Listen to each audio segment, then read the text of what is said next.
Hello, j'espère que vous allez bien. Moi, c'est Morel Aguiar et je suis étudiant en chirurgie dentaire. Aujourd'hui, vous voyez, j'ai pas ma blouse blanche parce que je veux m'adresser à vous en tant que personne.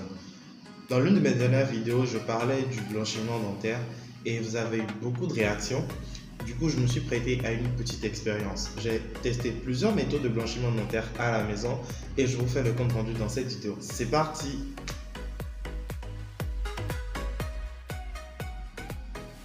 Avant de démarrer, j'aimerais vous rappeler un truc, la dent naturelle n'est pas parfaitement blanche. Mais si vous tenez à avoir un sourire bright ou les dents blanches, simplement suivez cette vidéo jusqu'à la fin. Et en plus, j'ai une petite surprise pour vous. La star du blanchiment dentaire, c'est bien sûr le bicarbonate. On le retrouve partout dans tous les blogs. Et certains proposent même de l'associer avec du citron, ce que j'ai fait.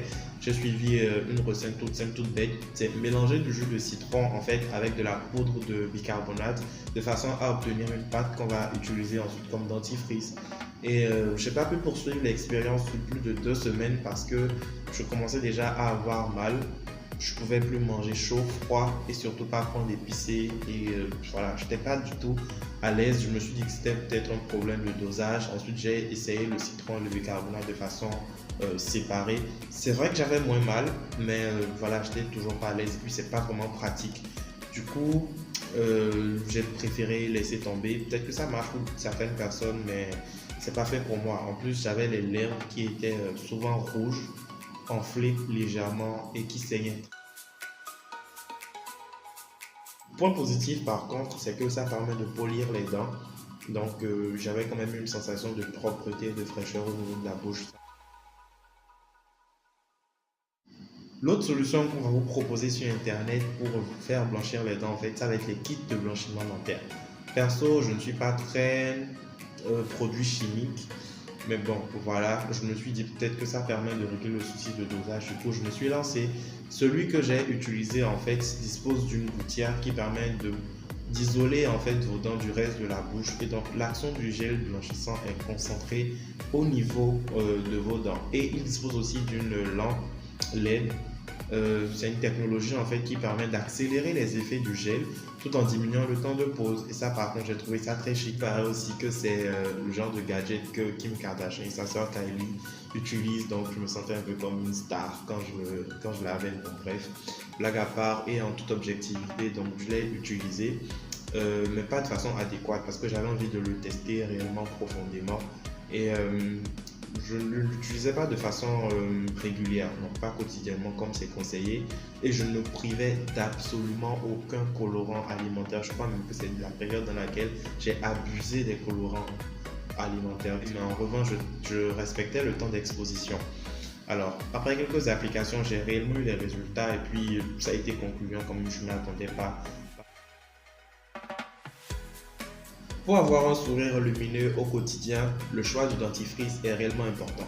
Pour moi, l'essentiel c'est d'être à l'aise, mais j'ai une préférence en fait pour les dentifrices aux plantes qui donnent une haleine fraîche et qui polissent mes dents en douceur. Rien de plus, rien de trop compliqué ou d'agressif en fait.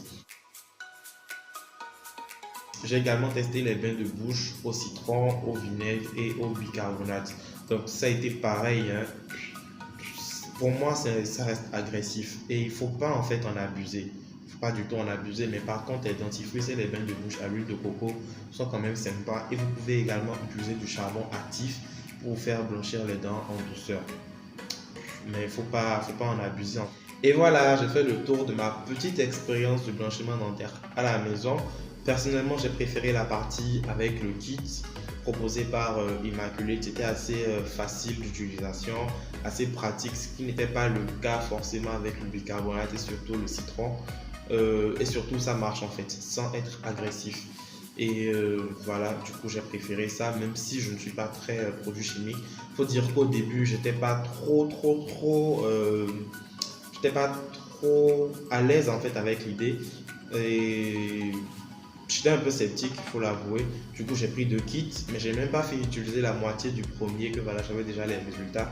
Et le blanchiment dentaire, c'est pas trop ma tasse de thé. Je kiffe bien mon sourire comme ça. Et du coup, j'ai un kit là que j'aimerais bien offrir. Si vous avez envie de l'avoir, ne soyez pas timide, suivez juste les instructions. sont dans le texte qui accompagne cette vidéo. Si vous avez déjà essayé comme moi le blanchiment dentaire à la maison, dites-moi un peu en commentaire comment est-ce que ça s'est passé pour vous. Et vous avez aimé la vidéo, n'hésitez pas à la partager partout. En attendant la prochaine fois, portez-vous bien.